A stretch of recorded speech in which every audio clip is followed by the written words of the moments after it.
पहाड़ी जीवन यानी कि पहाड़ों में जीने की खास बातें। पहाड़ों की शांति, प्राकृतिक सौंदर्य और सहयोग भावना के बारे में बता रही हूँ। पहाड़ियों का जीवन प्रकृति से घिरा रिश्ता है। समृद्धि, वनस्पति और पर्यावरण की रक्षा एक महत्वपूर्ण भाग है। Rajni kitchen garden and vlog में आप सबका तहे दिल से आगमन। तो आज मैं आपको ले चलती हूँ अपने ससुराल की तरफ। लास्ट वीडियो में मैंने बताया था आपको कि यह मेरा पहाड़ों का इस बार का लास्ट वीडियो है, किंतु तब तक मैं याद आया कि मैंने अपने ससुराल से तो आप लोगों का परिचय ही नहीं करवाया। तो आज मैं अपने ससुराल की तरफ ले चलती हूँ आपको।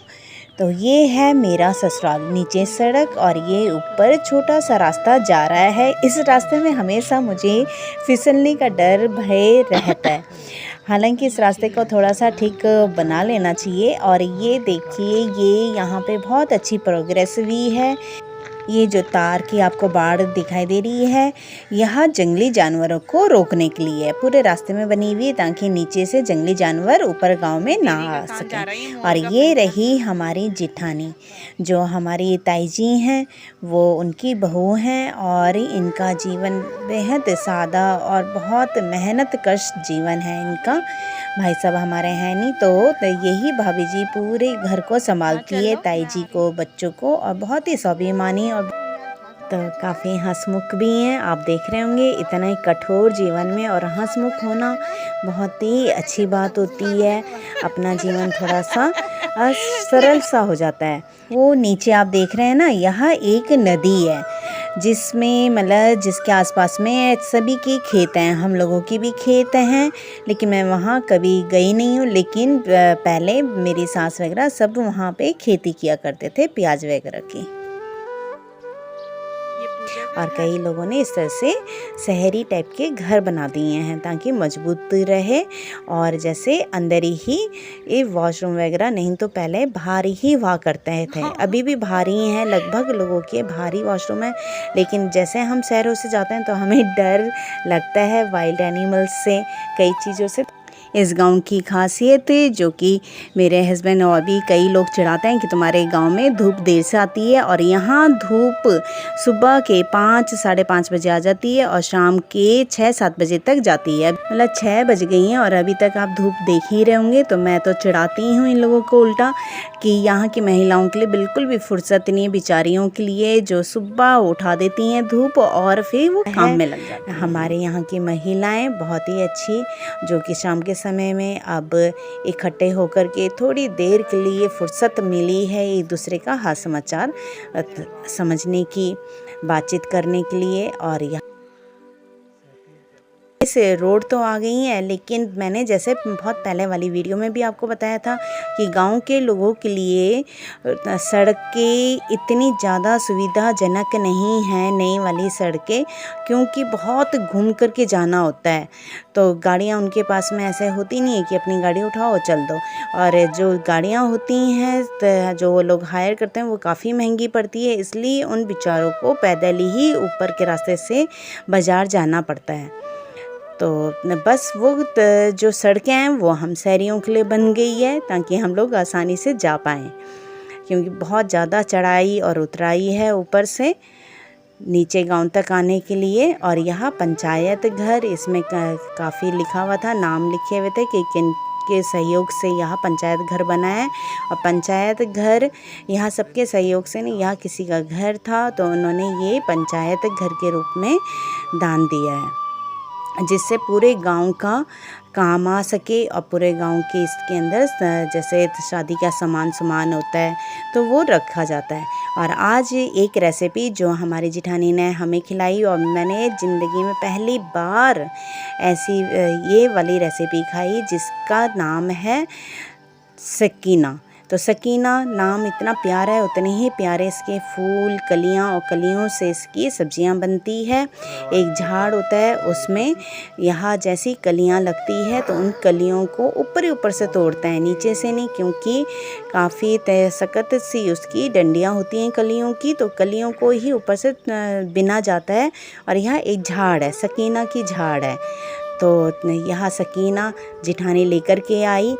उन्होंने कहा कोई बात नहीं, मैं तोड़ लूँगी। मैंने कहा आपको तो पूरी रात लग जाएगी इसे तोड़ने में, तो मैं खाली थी, मैं तोड़ने लग गई। तो देखिए सकीना को हम इस तरह से तोड़ रहे हैं, ऊपर ही ऊपर से उन्होंने सिखा दिया था कैसे तोड़ना है। और यहाँ जिठानी, और जैसे मैंने लास्ट वीडियो अपनी छोटी मामी का शेयर किया था आप लोगों के साथ कि वहाँ कितना अच्छा गाती हैं, तो यहाँ भी बहुत अच्छा गाती हैं। तो ये भी एक आपको भजन सुनाएंगी, बहुत अच्छा। इनका यहाँ बेटा भतीजा हैप्पी, जो कि इनका बहुत साथ देता है। तो भाभी कोई गाना एक आध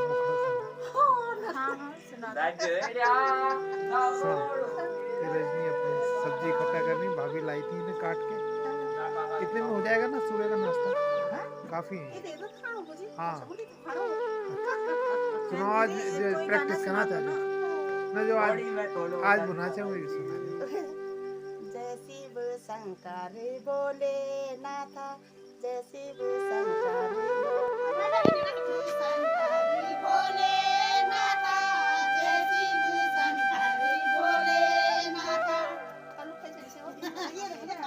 शंकर बोले नाथा, जय शिव शंकर बोले नाथा, गंगा जी बोले नाथा, गंगा बोले नाथा,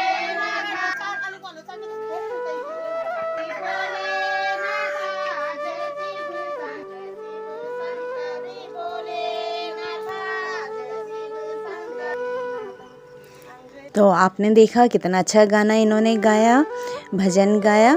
और अब चूल्हा जल चुका है और रेसिपी बनने के लिए तैयार है। तोड़ ली गई हैं और इन्हें पानी में उबाल देंगे, फिर उसके बाद इन्हें निचोड़ करके बनाया जाता है। और डंडियाँ इस तरह से निकाल देनी है, अगर जो कोई डंडी बीच में रहती है। तो सरसों का तेल डाला, जीरा डाला, जखिया डाला। जखिया पहाड़ी तड़का होता है, एक जैसे सरसों के दाने होते हैं उसी तरीके से। और प्याज लफड़ेदार करके प्याज को काट दिया, टमाटर भी डाल दिया, हरी मिर्चें, नमक, जो सिंपल से मसाले होते हैं उन्हीं मसालों के साथ यहाँ बनता है। हल्दी, धनिया पाउडर, मिर्च पाउडर डाल दिया और बहुत सिंपल तरीके से यह बनता है, लेकिन इतना स्वादिष्ट था, बहुत ही स्वादिष्ट था। और तो हमने इसी का ही नाश्ता किया था, बहुत ही टेस्टी लगा मुझे तो। और मैंने जैसे कि बताया कि मैंने फ़र्स्ट टाइम यहाँ सब्ज़ी खाई थी। तो यहाँ सब्ज़ी बन कर के बिल्कुल तैयार हो जाती है जल्दी ही। और इतनी अच्छी सब्ज़ी यहाँ लगी कि यहाँ मतलब कि एक तो इसके बेनिफिट्स भी बहुत होंगे, क्योंकि यहाँ पहाड़ों की झाड़ियों की है, तो वहाँ की झाड़ियों में काफ़ी ज़्यादा आयुर्वेदिक बेनिफिट पाए जाते हैं। तो आप जब भी जाएं तो वहाँ कह रही थी कि चैत के महीने में यानी मार्च अप्रैल के महीने में आएंगे तो यहाँ सब्जियाँ वो ज़रूर से खिलाएंगी आपको, क्योंकि यहाँ तवी होती है और कई सब्जियाँ वो इसी तरीके से बनाती हैं जो वहाँ की होती है। और दूध आप जो कढ़ाई में देख रहे हैं इसे भी खिटाया जाता है, चूल्हे के ऊपर एक साइड में रख दिया जाता है, तो वो जब तक खाना बनता है तब तक दूध भी खिटता रहता है, जिससे बहुत ही दुगना स्वाद आ जाता है। और अब हम वापसी की तरफ, तो दो महिलाओं ने हमसे लिफ्ट मांगी थी, फिर हमने लिफ्ट दी और उन्हें छोड़ते हुए अब हम अपने घर की तरफ। तो आज का आपको यह वीडियो कैसे लगा कमेंट बॉक्स में कमेंट कीजिएगा। आप सबका धन्यवाद।